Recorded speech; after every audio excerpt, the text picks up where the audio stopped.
George Trapp driving down the middle. Chamberlain fights. Watch that out of bounds. He is awesome. Malone pass is deflected. Going to be stolen, I think, by the doctor. Yes, he's got it. Here he comes. Way rock the baby to sleep and slam dunk. All right, here's Dennis. Gets it into Bird. Larry, a runner. Got it! Ball game's over. Boston wins. Here's Jordan for three. Yes! Bryant to shot. Oh! LeBron James, with no regard for human life, has given the Cavaliers their biggest lead tonight. It's off to Leonard, defended by Simmons. Is this the dagger?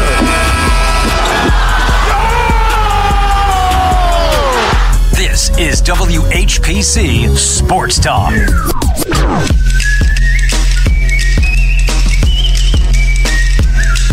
Watch the ball coming back to Luka, too, here. Deflected ball loose. Still loose. Doncic. Oh, he puts it in! He puts it in to tie the game! Unbelievable! Quickly launches it from three-quarters court, and we're going overtime! Is it Luka magic, or is it just the Knicks being cursed and can't close out games ever at any point in time? It's the Knicks. No, it's both. Both of them, unfortunately, if you're a Knicks fan. That was, regardless of how you feel about the loss, that was some game in Dallas last night. Yeah. Well, with that, we kick off the midweek Wednesday edition of WHPC Sports Talk on the voice of Nassau Community College, 90.3 WHPC. Joshua Umahi joined by Nico Each, Corey David, and Ross Levine. How are we doing, fellas? I'm doing great. Doing great? Well, I've retired as a Knicks fan after that minute. That was it. Like that's what did it for you? Oh yeah. Really? Listen, I was done before that, but that took me over the line. Like that was it. That crossed the line. That pushed you? Yeah, it pushed me. They twisted the knife enough, and that was it. Sorry, I can't be there with you. But they just won 8 straight games. I don't care. That you know that was a trick. That was all a trick. It was a trick. It was a trick. Well, let's get right into that trick. The tricky Knicks. They, like I said, they followed up an 8-game winning streak with now a 4-game losing streak. They lost the 3 previous games all at home. They all led in each one. Obviously, the Christmas Day game, they were up by as many as 15 points. Embiid, Harden, and George Niang. They let a dude nicknamed Minivan come back and spoil Christmas for Knicks fans. Well, you're on the road now in Dallas. You travel to Texas. You're going to have the Texas Triangle. You're going to face all 3 Texas teams in the next the next week here. So you start in Dallas. You've been a great road team all season long. Only the Celtics have a better road record than the New York Knicks. The best team in the league, Celtics. So I guess that means something. And, they're leading for much of the game. They don't have Brunson, so your expectations aren't that high going in. They lose R.J. Barrett 2 minutes into the game with a right finger laceration. That's a cut for anybody that doesn't understand what that means. He had a little cut on his right finger. Luka got to cut his nails. What can I say? But you lose him the first 2 minutes of the game. And you're surprised because the team's playing great. Julius Randle's playing at an all-star level, 29 points, 18 rebounds, 4 assists. 45 minutes, Tibbs, we know he plays his guys a lot of minutes, but, that's to be expected, especially with a short rotation. Quentin Grimes, team high and career high, 33 points, 6 boards, 4 assists, 7 threes. So he really stepped up and played a big role in the team's success for much of the game. But the story here is Luka Doncic. We just played what happened in the final seconds of the game. And for anybody that didn't see it and just heard it just now. So you had a situation where they're down 2. Luka's at the line for 1 free throw. Obviously, he's going to try to miss the free throw. He does. The Knicks do their job. They box out, but I think it was Miles McBride and Quentin Grimes. They both fight for the ball. It goes off both their hands. And if you want to talk about Luka magic, it goes right to Luka Doncic. Right in his hands. Just perfectly fell right in his hands. Wide open bank shot, puts it in. And it's a tie game. We're going to overtime. And by that time, I just read off the minutes played by the Knicks players. Like, they were cooked in the overtime. No, they had no shot. No shot at all. I mean, listen, that last minute or that last sequence, doesn't that defy Knicks basketball over the last 20 years? I mean, they played it to an absolute T. I mean, which was the Knicks can't close out a game. Pretty obvious. Luka Doncic, a superstar, any superstar, not just Doncic, but any superstar that plays against the Knicks, because the Knicks don't have one, that's the guy that always gives the Knicks trouble. And what do you know? It's two guys that have the basketball in their hands. And who's it go to? Luka Doncic. Or any superstar for that matter that they play. Because according to the Knicks, two guys have to have the basketball. Two guys have to have it. Not one. All you need is one guy to have a basketball. All it takes is one ball. Nope. Two. And not one of them gets it. And Luka Doncic gets it. Like any other superstar, they would get it. Right. This team is one of the most, if not the most, the dysfunctional franchise in professional sports. And it's not even close. And listen, I've seen the Jets be dysfunctional. Oh, they are. Yeah, Knicks are awful. They're awful. Come on. Who's more dysfunctional than the Knicks? The Texans are pretty rough. Especially in the recent memory. Are way rough. Commanders so is away. Vegas. Okay, but the last 20 years? 20 years, I mean, come on. Well, I mean, there's a lot of like NHL teams you could say are in that. The Hornets, a.k.a. Yeah, the Hornets. They gonna get hit with Rico soon. they really gonna. They got some crazy stuff going on in Charlotte. But Ross, I hear you. The Knicks are in the running, but I think the issue isn't that the organization is dysfunctional. At least not right now. At least not with this game. I just feel like, and I've said this, they're just a social experiment on how mid a basketball team could be. Yeah. That's what we're talking about. Like, this team just won 8 straight, and now they've lost 4 in a row. They're back to 18 and 17. Like, this is what it's going to be. Like, I've come to terms with it. That's why I'm not coming in here and yelling and screaming and bitching about the Knicks blowing another lead. Like, I know what it is. I'm at peace with it. This is what we have. But you see, this is also why I've said, and listen, I've always taken the Boomer, and if you listen to the morning show on the Fan, Boomer, and Gio, I always take Gio's aspect of this, which is wake me up when they have a direction. Wake me up when they're actually knows what they're going to do. I take that analysis, and I don't care when I watch it because of that statement, because they are so irrelevant to me. They really are. Like, there's nothing. Like, who am I going to watch in the Knicks? Yeah, I'll watch Brunson. He's a nice player. Mitchell Robinson, even, I'll watch him. He's good. But outside of those two guys, and aside a little Quinn Grimes, who am I really watching? Isaiah Hartenstein? Like, I'm really going to watch these guys and be like, oh, I got to get home. I got to watch Isaiah Hartenstein. Damn, my heart don't move you? I don't know. I've retired. So there's my tip, my cap. I'll go with it from the aspect of it. I look at them like the New York Giants in the sense where it's like, you know they're not a great team, but you just want to see how far they can progress. Now, you're not saying that they're going to do anything in the playoffs. You're not saying that they will make the playoffs. You're seeing and hoping that they get to the playoffs. But it's just like it's a building process. You have to see what pieces do you want to keep, what pieces are you willing to let go. Right. I like Brunson. I want to give RJ Barrett another year, but like I want to see how he progresses. But yes, you want to see what you could possibly build up in free agency. Yes, I feel like they do need to find some type of direction because this front office, it hasn't been cutting it. Like, literally, if you look at the last couple of years, it's been abysmal basically. So you want to see what they can possibly do in the front office as well as on the court and building the product. I mean, right now they're not giving you like the best product to watch. But it's solid enough. Like like you said, we had 8 game winning streak. They can give you wins. It's just like, you're going to have to take the good with the bad. It's not going to always be good. 516-572-7440. Knicks fans, I know you're hurting a little bit, but I want to hear from you about how you thought the team played last night, how you thought about the ending. I mean, my guess is going to be not great, but you let somebody cook you for 60. Ain't never good. Yeah, and I didn't even get to that. We didn't even get to the insane Luka Doncic stat line of 60 points, 21 rebounds, 10 assists. That's the first time that stat line has ever happened in NBA history. I could like when I heard Mike Breen's call, and I was like, he probably had like his hand on his head. He's like, I can't believe this. Like, and I don't think it's just because of Doncic's insane game. I think he had that reaction because of how awful the Knicks just played, how awful they gave the game away. It was more in disbelief than I think, and just annoyance all over the New York Knicks. Well, you could tell Luka Doncic is one of those great, like he's a great, like one of those great players where it's like when you have a shot to take him down or get a win over him, you better capitalize. It's like when in the NFL when I call it, this is my rule, like when you see somebody at like the end of the game when they almost catch an interception, they drop it.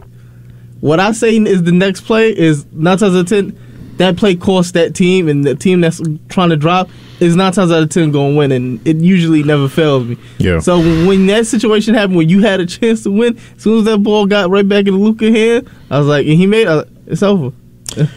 Yeah, that's kind of how I felt too. I mean, this team had a 12-point lead.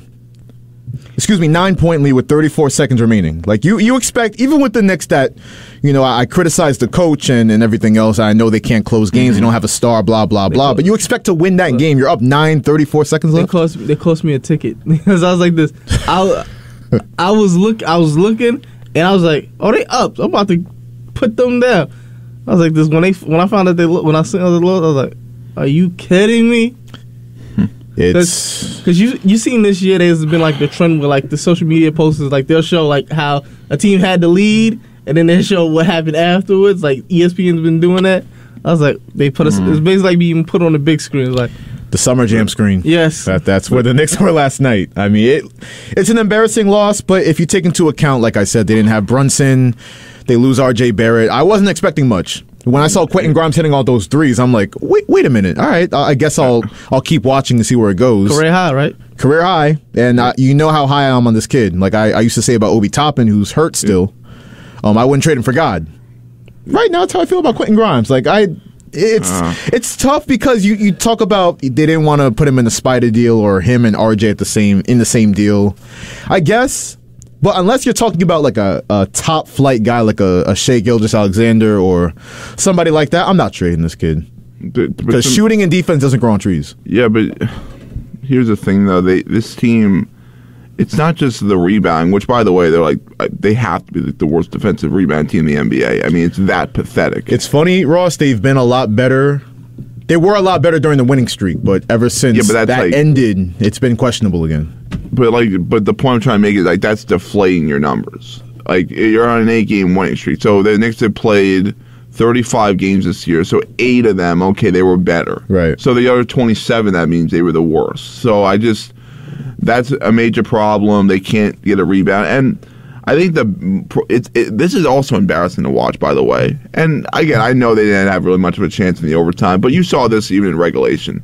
This team can't make a free throw. I mean, it really it's a problem. It's a problem. And these are guys, by the way, like, and I know Brunson didn't play yesterday, I get it, but like Brunson's a really good free throw shooter. And even when he's missing, like something's up. Like this is not, and I don't care what you do in the first quarter, although that's important. When the crowd is looking at you, when there's whoever amount of thousands of fans watching you, make the free throw. Just make the damn free throw. I don't care who it is. Unless your name is Mitchell Robinson, who does a lot of other things really well, other guys need to make free throws. That's a fact. And I kept saying this. Use the damn backboard. I just kept saying it because you can't make a swish with a free throw. I mean, I don't care if it looks ugly. Just NBA players are prideful, though. They're not just going to intentionally miss or hit free throws off the backboard or do underhand free throws. Even though it might help, they're never going to take that step. Okay, well then that pridefulness or whatever that, embarrassment, well then that cost you the game then. Because I don't know what to tell you. You did not...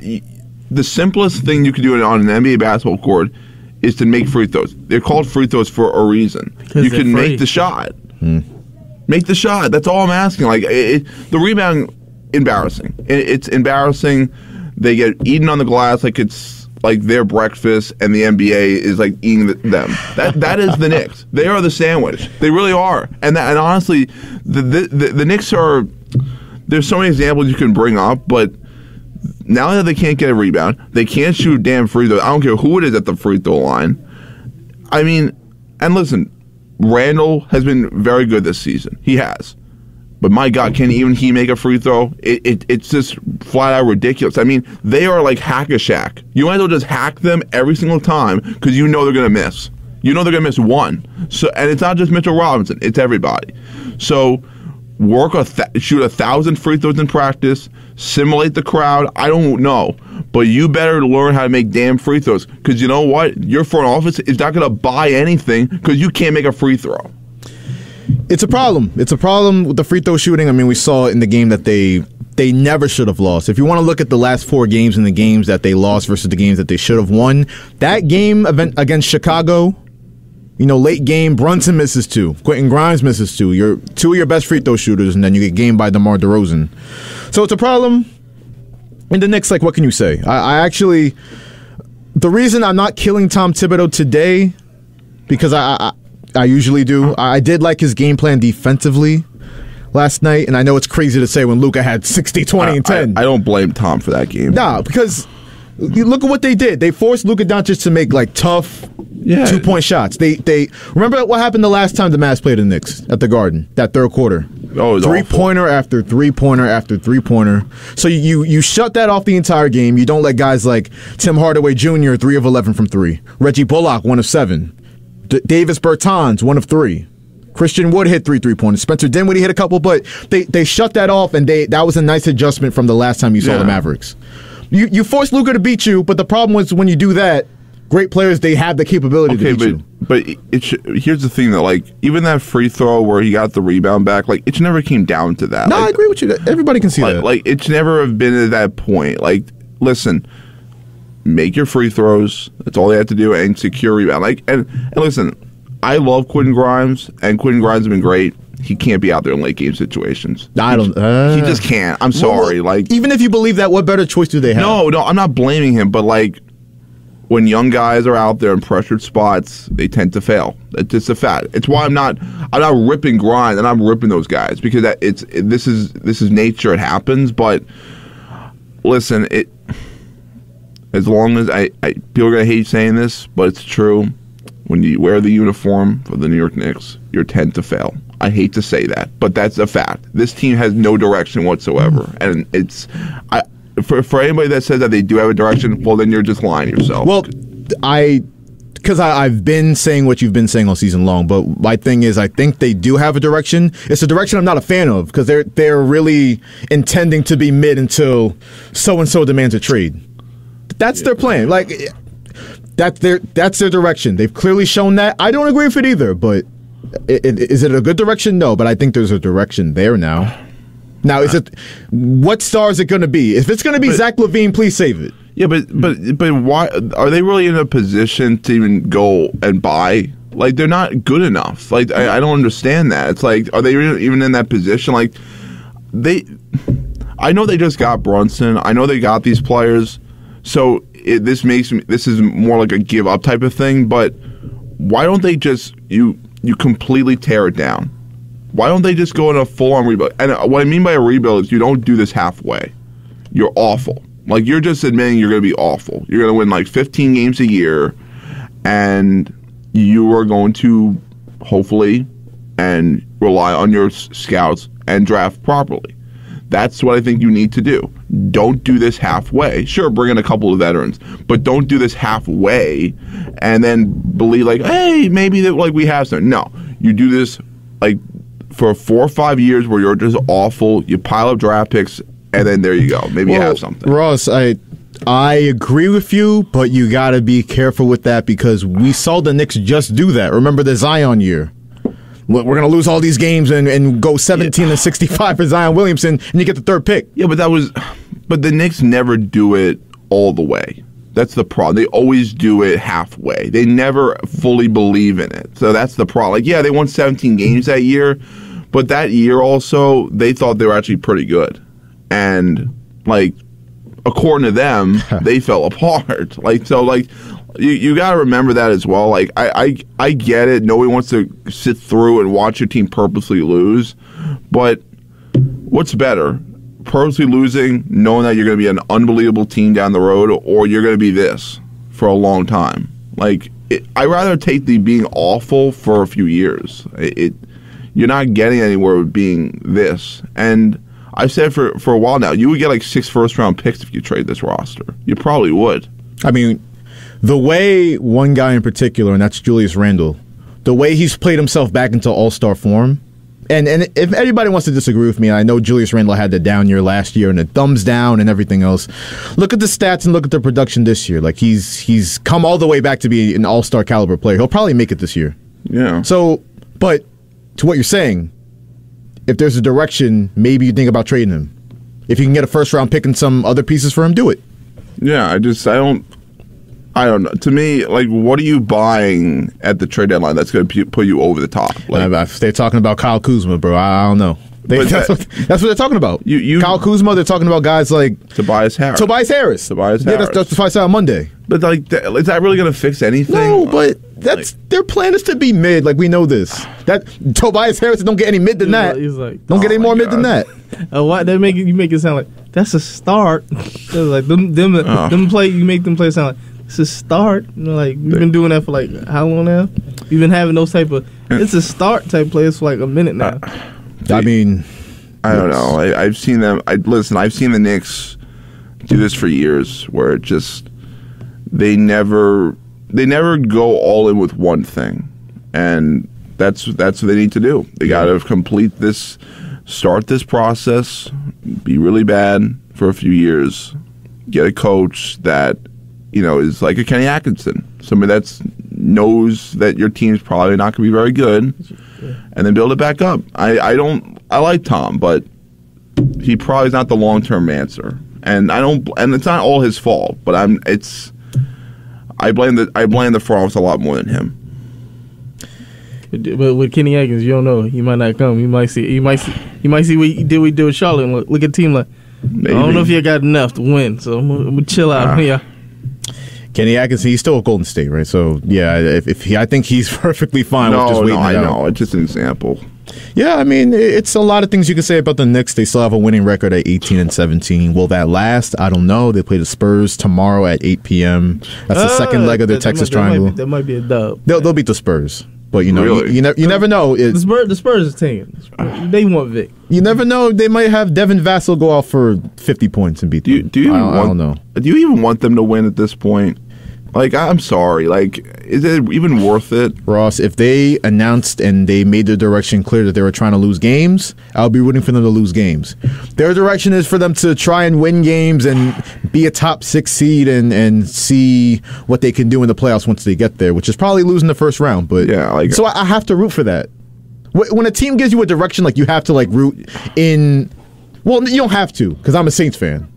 I don't know what the hell they're doing, but yeah, but you make the playoffs at least a lot of the time. I mean, outside of last year, right? But I don't know. When the team shows you, I mean, their direction is to be mid and try to make the playoffs, like I said. And if wins contribute to that, and if they have, if Leon Rose has this master plan that he does not want to give up to the public, so be it. But yeah, they finish off the road trip with the Spurs and the Rockets, 2 very winnable games. You come back home and host Phoenix. So these 2 games are important if you do want to make the playoffs, which is, I guess, what they want to do. So let's see what happens there. Want to remind everybody real quick that you're listening to WHPC Sports Talk on the Voice of Nassau Community College. 90.3 WHPC. It's Joshua Umahi, joined by Nico Weech, Corey David, and Ross Levine. Before we move on from the Knicks game, I want to get to Luka a little bit more real quick because people are talking. When you have a 60-20-10 game, people are going to talk like, where does this guy rank in the NBA? Where does his performance rank in NBA history? Where does this guy 4 years in, 3, 4, 5 years in, however years he's played now, where does he rank or where does he project out in NBA history? I don't know. Because my top 2 in the NBA, or my top 3 would be probably in no order, Giannis. He's in the NBA right now? Yeah. No, let me hear your list. Giannis and Steph are my 1A, 1B. Steph is 1B? He's won Finals MVP. But I don't know, who's in that third spot if you agree with me or disagree with me? Like, who would you say is your top 3, top 5 right now? Where does Luka fit in it? My top 3, and I hate to say this, none of them are American-born. Top 3 are, I'm going Giannis, Jokic, and Luka. I'm happy you said Jokic because that's the guy where it's like... And on the 4th chance, and I hate to say it, Steph ain't in my fourth. It's Joel Embiid as my fourth. Joel Embiid, I'll give credit where credit's due, because Joel Embiid, if you look at his stats, how is nobody talking about that guy for MVP? This guy he's like a 7-foot guard. Like, I don't understand. He like defies the laws of physics, so I get it. He ain't a 7-foot guard. There's only there's only one person who I say got guard skills at 7 foot plus. It's Bol Bol. Corey, he's taking hezzy pull-up Jimbos from mid-range. Like, that's guard skills. He's a shooter. Like, I give him that. Like, he got skills, but he ain't like got guard skills. Like, he's got a handle at 7 foot 260. He's not taking nobody off the dribble. Like, he not. I don't know about that. He's not doing all that. Like, he got a little set. He got a little set shot. He's still dominant in the paint. The thing about him that makes him so unique is he can switch from being like a guy who could go out and shoot those threes to being one of the best centers in the post. Same with Jokic. Yeah, it's the conversation we're having about the difference is that Joe can play defense, Jokic can't. Yeah, I mean it's a lot of great players that's up there in the NBA right now, but it's crazy how a lot of international players are taking over the game. Yeah, and I remember the late great Kobe Bryant said, like, I think he was comparing AAU basketball to how Europeans train basketball wise. He's like, yo, they're so far ahead of us. Like, he called like the revolution we're seeing now. The only person who I can say like that's like young or like that's coming up in the rise for America is probably Ja, maybe Anthony Edwards. Ja would, as far as young guys, right? Oh, you know what? Zion. Zion just got to stay healthy. Like, it's all laid out for him. He just got to stay healthy because people forget. Like, I think the Pelicans are second in the West right now. Yeah, I was like, they have a complete rebuild mode, like re-changing their whole culture just off him getting healthy. It's a lot of young talent, and a lot of it is European. A lot of it is coming from Luka Doncic. I mean, 60, 21, and 10. What can you say? That's big time stuff. He is an MVP frontrunner. We'll see if he can get it done towards the end of the season and win it. Dude, by the way, injury report. RJ Barrett will miss a week or so with the finger. So get ready to lose, guys. With a little paper cut on his finger. Yes, he sees the writing on the wall. Now you see what football players be like. Hey, play the sport, y'all a little soft. You got Tua, who might have to play with the concussion next week. He's gonna miss a week, RJ, with a right finger laceration. That's what it says on the Bleacher Report. That's okay. It's Doncic got 4 things well. Scored points, rebound, assists, and he injured RJ Barrett. Great job with the nails. Apparently, he's Edward Scissorhands. Yeah, he knocked RJ Barrett out for a week. So this is good. We're gonna sell. We're gonna be bad. Good. Oh, Ross, you could say that, but you know, every time you say that, every time you think the Knicks are gonna just fall off the map, they're gonna save Tibbs' job and go win 8 straight more games. That's what's gonna happen. I'm gonna hate it. Oh. Well, it is what it is. As far as some winning basketball in New York, real quick, those damn Brooklyn Nets. They won their 9th straight game on Monday night against the Cleveland Cavaliers. 32 points and 5 assists each for Kevin Durant and Kyrie Irving. 4 points, 9 rebounds, 8 assists for Ben Simmons, but he was a plus 23. Anybody? Nah? Okay. But the question I want to ask, they play the Hawks tonight for their 10th straight win, going for their 10th straight win. Real quick, do we still think this is do we think this is a championship contender now with this win streak? No. Ben Simmons is on your team. They're gonna get to the playoffs easy, I think. Well, yeah, they're 22-12 right now, but Nico just said it. You said championship now. I don't. Like there's only about like 3. There's only probably about like 3 teams I see that's coming out of the East. You know, you got that Philly, Boston, and Milwaukee type thing, and Miami on the offset. I think. I think Miami's cooked. Yeah. I think they were that cute little engine that could for a little while. They didn't have a star, but you look at the roster now; they can't even pass up the Knicks in the standings. Like, I think they're getting towards the end of their run. But with the Nets, like Nico said it, Ben Simmons, I got to see a lot more, not just in the regular season, but say they have to go to Corey. You said Philly in a playoff series. And that guy has to go up against that Philly crowd. I know he played in Philly earlier this year. It was cute, regular season. They gave him his little boo birds or whatever. But if you're going into that hostile environment in April, May. It's not even a hostile environment. He just Philly? He just no. It's not even the fact that it's a hostile environment. Boy, just don't show up. They just don't show up. So what you think's gonna happen if he goes back to Philly or a high stakes playoff setting like that? He's just gonna do what he's been doing this whole season. So you don't think they're a championship contender? I might give you 9 points or 5 points. Be happy with this. Look. He might start to get the Draymond Green old nickname, triple single. Damn, the triple. Who said that first? I think it was Charles Barkley. Yep.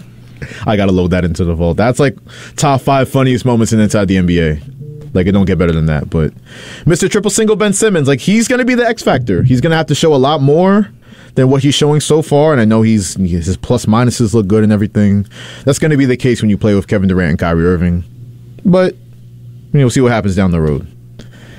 But the Nets will go for their 10th straight win, like I said, against Trae Young, DeJounte Murray, and the 17-17 Hawks. All these teams that were so hyped up, they can't even pass the Knicks in the standings.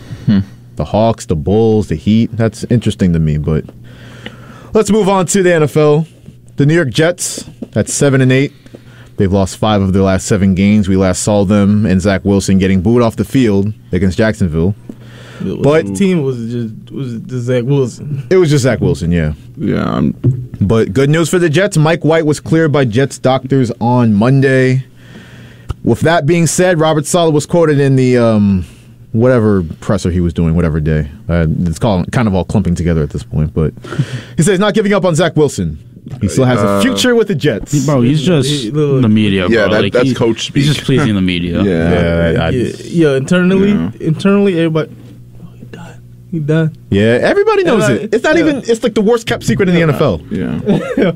I was like this. I remember looking. I was looking at a video on Instagram, and it was like, I think it was like the year before Zach Wilson got drafted. There was an instance where like a punter made a tackle, and if he didn't make that tackle against the Rams and they score and they win, the Jets would have had the first overall pick. It would have been able to draft Trevor Lawrence.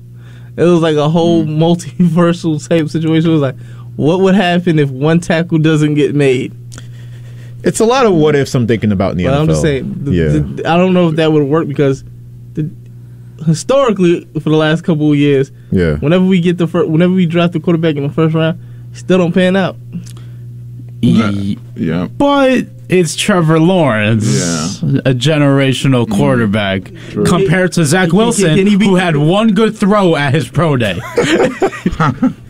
He fooled the whole NFL with one throw. That's insane. Well, you know what it is too. The Jets also won that next week against the Cleveland Browns. That's right. So it wouldn't even have mattered, whether he got tackled or not. I mean,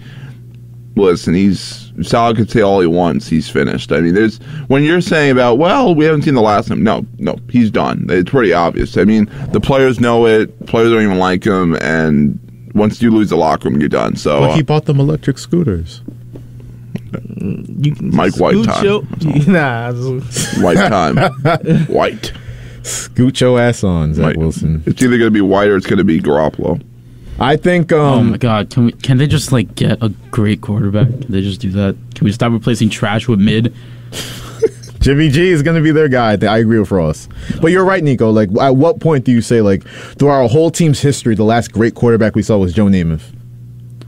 That was Super Bowl III was how long ago? Too long.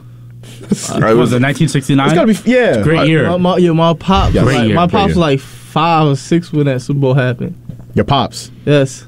Damn. Do you not realize that's old? That's like that person. Your pops catching strays. No, that if you was alive during the '60s, like even just a little kid, you about 60 right now. It's crazy. That's the last time we saw the Jets have any like star potential at quarterback, and that's definitely the case. I expect it to still be the case because Jimmy G will still be their guy. People still to this day don't like, how did the Jets even win that one? You ever watch the movie Little Nicky? Little Nicky? Yeah, with the Adam Sandler? Nah, I can't say that I have. Well, it's like basically, I remember it's like he plays the double son. It's like you see Dan Marino in there. And he's like, but you gave Joe Namath one. Like he's like, it's just stupid. It's just we haven't won anything since that time. I mean, we had a chance with Mark Sanchez, but we know how that turned out. Mark Sanchez, yeah, and you look at guys like Geno Smith and Sam Darnold, and yeah, you could say those were bad Jets picks, but you look at how those guys are doing now. But Sam Darnold would have worked out with Robert Saleh as his head coach. Agreed, but they made the decision, like, we're going to trade Sam Darnold and pick Zach Wilson. That's what they did. One throw. It took one throw, and Justin Fields fell. I don't know. I cannot believe this. They had the BYU appeal. They bought the hype. Utah? Utah? Steve Young, baby. That's the only reason. What you think of Justin Fields? You think he's a good quarterback? Better than Zach Wilson. Oh, that's by a mile. He's the second best quarterback in that draft class. He's a better quarterback, but I'm like, for the most part, he's just a runner. Corey, hold up. Fields, I don't want to have an aneurysm on the radio today.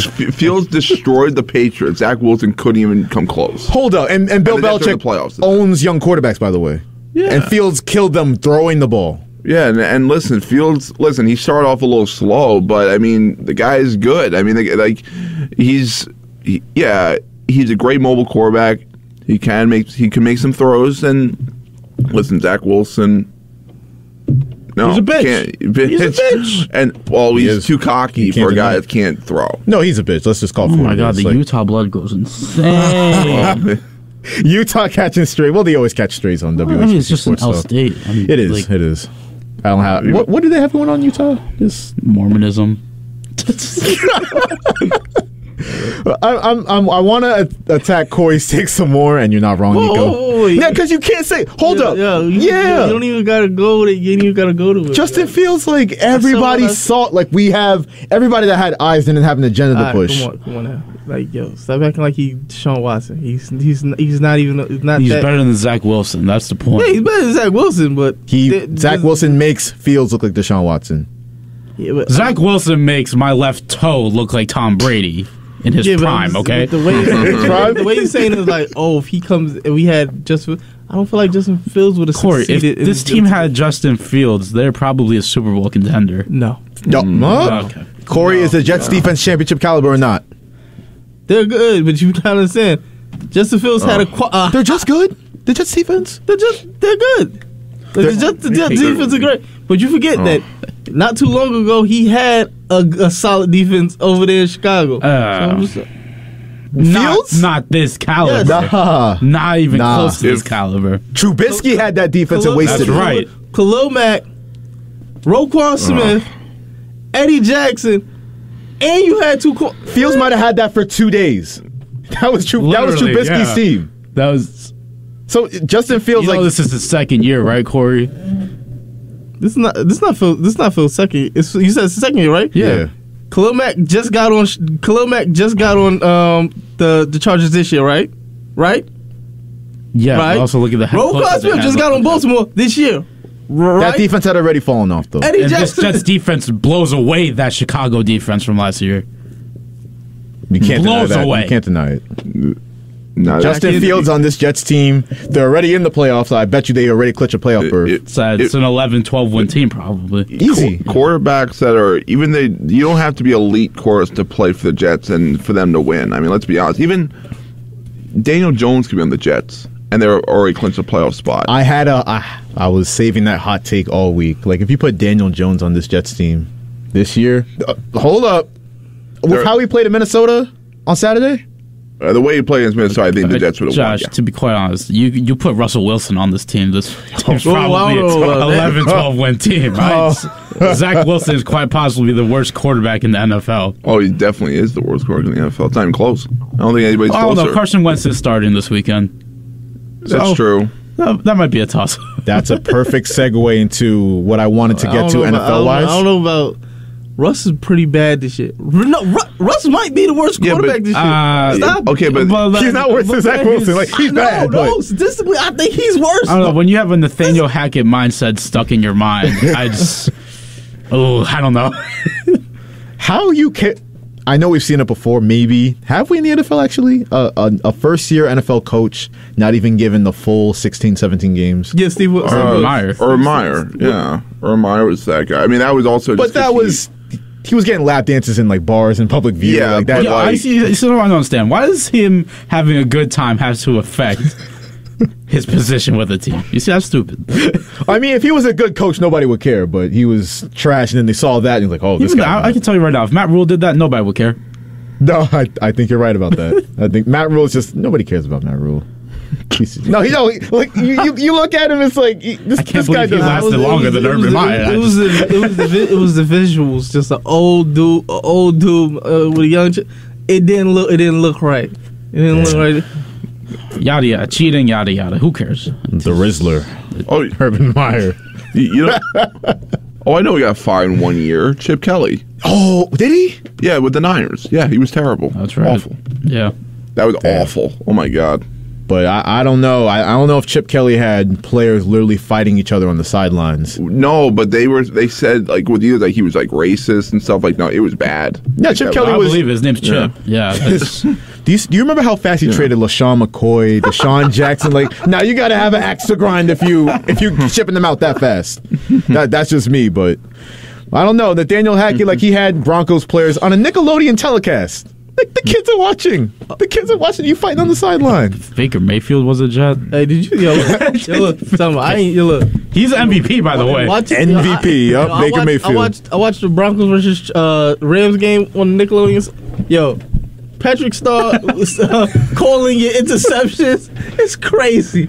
I have to load that in the vault. That's a missed opportunity. I feel sorry for Russ. I like this.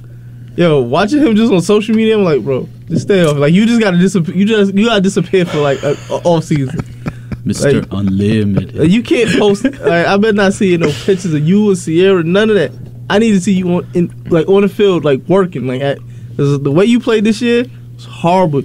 Look, you know how they say. You know how people say like the Jets receivers hate Zach Wilson. I know the Broncos want to cause physical harm to Russ. I've seen plays where they're literally like, I'm wide open, like waving their hands. Yeah. And I forgot I think it was a play this week when he threw one interception. He was a player wide open in front of him. He's like, no, just decide to throw it. Yeah, two things. If your receivers are showing you up all season long, it's probably not a good sign. And if Patrick Starr is like commentating your demise on Nickelodeon, like, that's what happens when you let Russ cook. He wasn't wrong. Patrick wasn't wrong. Y'all let him cook. You'll see what? Look what you did. Pink sauce. Yep. We got a caller on WHPC Sports Talk. Caller, what's going on? Not much. 70 degrees and sunny. How's everything on the East Coast? You know what? It's a little warmer today. I can't complain. Is it, Josh? Is it really? Well, it ain't. Compared to what it's been, it feels like a summer day today. Still hell. Mark Davis is going to give McDaniels another year, but they are going to jettison Derek Carr. Yeah, I saw that. That's listen, the Raiders can save a lot of money if they cut Derek Carr. So that's Devontae Adams is sad right now. He's a sad boy. I think he might be happy later. I think I have an idea. They might be trying to get a quarterback. Maybe one from Green Bay. Well, and I know, like I said, I'm a longtime Giant fan, and don't be surprised if he ends up with the Giants. Derek Carr. Who, Derek Carr? Oh. Yep. Don't wish that evil on us. That was not the New York team I thought you would say. No, don't do that. Well, again, I would take another year of Jones instead of taking Carr. That's just me. Well, it depends on the coach and the general manager. Do they want to make a commitment, or do they want Carr where they could sign for 3 or 4 years and have a stable offense? Carr, but again, like I said, without the receivers, it's a moot point. Carr's about to become a career backup. He's not that bad. He really isn't. He isn't. No, he's not a bad quarterback. And again, the Giant angle threw me for a loop, but it makes a little bit of sense if he wants stability. But we'll see what happens. And they've replaced the name of the Raiders with now they refer to as the Faders. Oh. And don't be surprised if that L.A. Ram quarterback ends up with the Raiders. Baker Mayfield. Yep. I wouldn't mind that. That's not bad. Nah, with the way he's played. So he's playing for another starting job. I think he's earned it already. I think he should stay with the Rams, and you boot Matthew Stafford. That's not a bad plan either. No, money talks, so we'll see what happens. But just to ask you a question. Hyperbolic with this talk about Baker Mayfield. I do not trust him. That is me. Yeah, but again, with the NFL eventually going to 18 games, and you really can't rely on one quarterback to go 18 games. Do you actually think there'll ever be a time when there's like load management where, I'm not talking about mop up on a fourth quarter and stuff like that, where you're going to have two capable quarterbacks that'll be able to not interchange, but at least,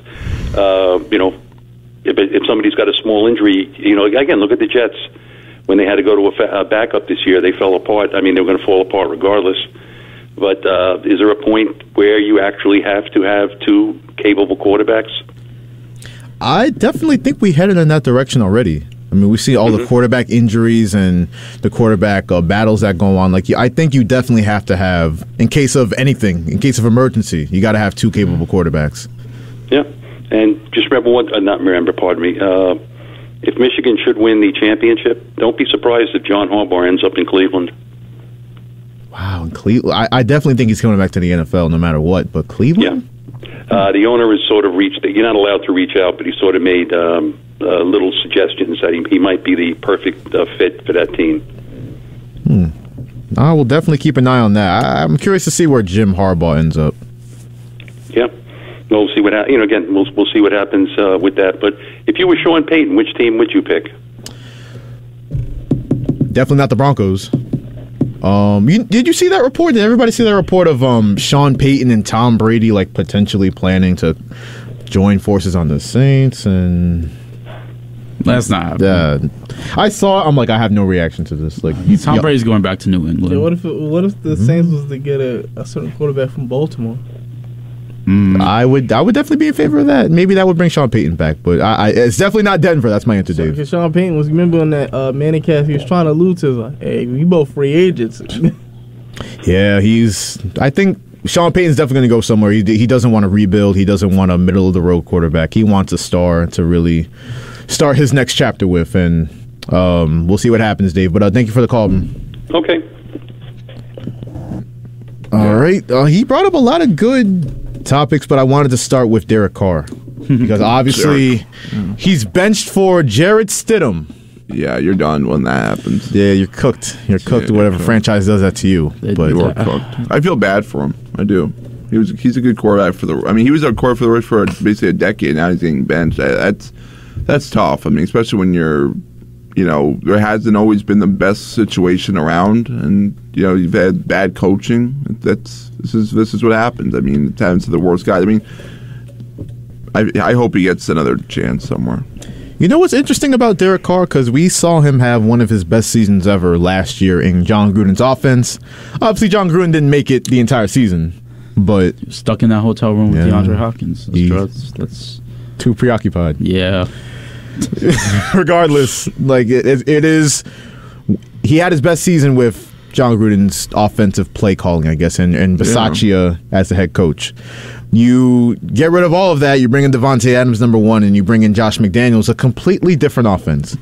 Like, I know not everybody is an NFL film head, but you can't give a guy a more drastic change of offense than Josh McDaniels. Because he's very, like, dink and dunk, and it's read and react and everything. And Derek Carr, maybe he's just not that guy in that system. I think he's a good quarterback, but he's a good with the Raiders, it's not going to work out. You know what it is, too? Usually when you have a new coach, you usually get a new quarterback. That's usually what happens all the time. Once the quarterback goes, the coach goes, vice versa. So that's maybe that was the end when they got McDaniels. Maybe he won his own quarterback, and maybe Carr's not that guy. I don't agree with it, but I'm just saying that might be their way of looking at it, because I don't know why they hired McDaniels. I mean, he's not good. He's not ass. He's garbage. Y'all not wrong, and it's funny that the Raiders are now choosing, like the Knicks are building around the 60-year-old head coach. That's what they're doing. The Raiders are doing the same thing. They're building around Josh McDaniels. This move shows that. Yeah, but this is like worse. I mean, McDaniels was never, ever like a good head coach. I mean, he was always a good, solid coordinator, but as a head coach, I mean, the guy's failed. At least Tom Thibodeau had some success. No, that's true. But, the Raiders are a funny team. And but they saved $30 million if they cut Derek Carr in the offseason. So guess what they're going to do? You're going to cut him? Yeah, you're going to offer the cap space. And I know Dave brought up Aaron Rodgers. I don't know what they do at quarterback, but I know Devontae Adams wants to stick around, I feel like. I think they're selling house. You think so? Josh Jacobs, I know already wants out. Yeah, he's gone. Josh Jacobs is gone. As soon as it's so once you lose Derek Carr, you're losing your star running back. I know Devontae Adams is going to be happy with that. He didn't want to be with the rebuilding team. That's true, but are the Raiders going to rebuild? Like, especially if they trade for a star quarterback, because I think they could be in on Lamar Jackson too. I think in Las Vegas, like big markets like Las Vegas and LA and New York, it's impossible to rebuild, especially in the NFL. Well, the thing is, do players really want to go to Vegas right now? Yes, Josh McDaniels, your head coach. If I was an NFL player, just like wary of my how well regarded I am in the NFL, in the league. Like, I wouldn't want to go to Vegas and go 170 miles an hour in a car. Right. Like, me personally, I wouldn't do that either. But, Vegas, it's Sin City, bro. Like, it's Sin City. Like, if you go to Sin City, you're probably going to do some sinning. You know what I mean? So... It's not that much. It's a lot you can do out there to get yourself in trouble. It's really not that much. It's like, I don't know about that. It's too many negatives, not too many positives. Corey. Okay, so in quantity it might not be that much, but in terms of like. I think it's very centralized trouble. It takes one thing and you're done. So you might mess around and lose like more money than you actually make sometimes if you're gambling. You know, I made a bet with a friend that we're going to see. I know Calvin Ridley got in trouble with his FanDuel, but there's a player that plays in Las Vegas. You just got Miles Austin who got suspended. I think Miles Austin, the receivers coach for the Jets, got suspended for gambling. For betting on another sports league. See, now that's kind of... That's stupid. Yeah, now we're kind of getting crazy. Because, whatever. But, yeah, my bet was whether it's a Golden Knights player or a Raiders player or somebody that, plays professional sports in Las Vegas, they're going to get popped for gambling one of these years. I gave it 5 years. Definitely. I don't know what number year we're on, but it's going to happen. It's going to happen. So, that's the deal with the Raiders. They benched Derek Carr, and we brought up earlier in the show that the Commanders benched Taylor Heineke. Yeah, that's odd. It's a bold strategy, Cotton. Bold. Pays off for them. So we've talked about the Jets and how much harder the players play for Mike White versus Zach Wilson. We just saw this exact scenario play out in Washington.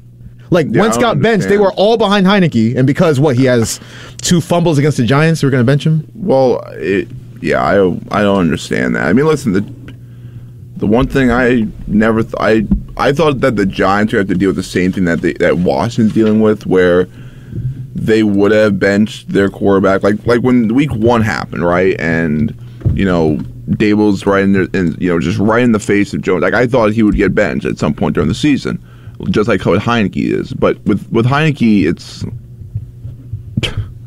Ron Rivera's crazy. I don't know what to tell you. I mean, you think Carson Wentz gives you a better chance to win than Taylor Heineke?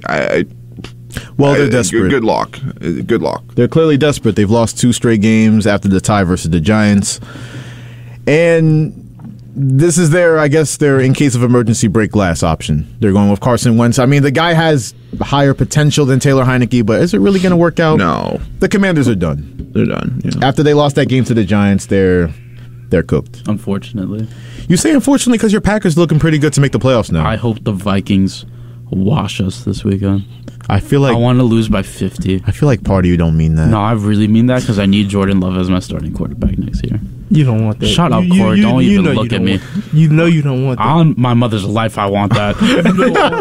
You don't want that. I'm tired of Aaron Rodgers. Just give me the future now. Give me the future now. Look, you tired of Aaron Rodgers, you're going to be sleep with Jordan Love as a quarterback. Sleep. You know what's funny? I'm really convinced Corey doesn't watch football. Like, I'm truly convinced. Yeah, fight back, Corey. I'm truly convinced. There's no way you just said that about Jordan Love.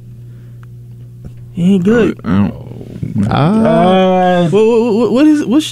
he's done to show you that he's good? Corey, do you listen to me talk about how badly I want him to be the Saints quarterback? You want anybody good to be the Saints quarterback. You want anybody good, exactly. Yeah, you just said it. So exactly. You take Dan Jones as your quarterback. You got to think about that.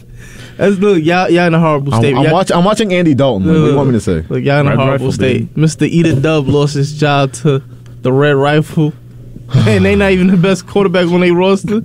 It might be Taysom Hill. Just run QB power at Taysom Hill like every play and see where it takes us.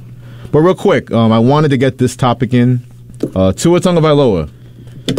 So, you know what's funny? On Saturday, I was watching the game, and out the corner of my eye when that play happened, I know it's gone viral. I'm like, did his head just slam the turf again? Like, did I see that, or am I tripping? Yo, I think he's gonna play next week. I think he's gonna play. Bro, retire. Yeah, I'm 100% retire. No, it's not even the fact of retire. It's just that why is the front office and the medical staff not putting his health at first? Like putting his health first. He shouldn't be playing. Like hold him out because that's what 2 concussions. No, three. And we saw exactly what happened after that. After his head hit the ground. 3 interceptions? 3 straight interceptions on 3 consecutive drives. I've never and you knew with the way Tua's played all season long. Like I was clowning him on Saturday or it was Sunday. On Sunday on Christmas, because you can't throw 3 picks when your playoff lives are on the line. But it didn't make sense with how he's played all season long, and then you find out that he's concussed again. Brian Flores was right. Yeah.